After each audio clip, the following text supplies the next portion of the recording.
In the last section, we finished up our persistent volume claim. I'm now going to flip over to my Postgres deployment file. So I'm going to find the template section of this. Remember, this is the template that is used for every pod that is created by this deployment, and there's only ever going to be one pod at a time. We're going to update this template section and tell this pod that when it is created, it needs to request some type of long-term storage, in other words, a persistent volume, that meets all the requirements that were advertised by this persistent volume claim that we just put together.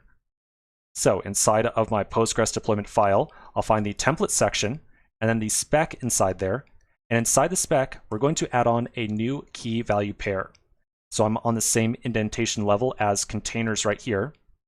And I'm going to say volumes.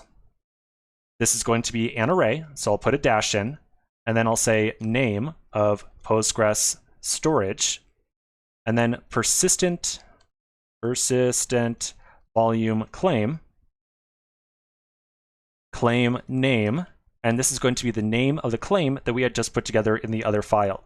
Its name was database persistent volume claim. So the claim name will be database persistent volume claim.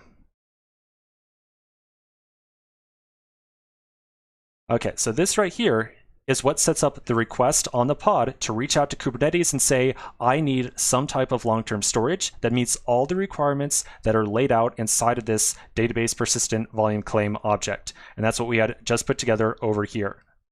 So this line alone is what's going to make Kubernetes realize that it needs to go over to either the local hard drive, if we are in the case of your local environment, or some cloud provider in the case of being deployed in production, and say, hey, I need to somehow source or somehow get some slice of storage that has this access mode and storage of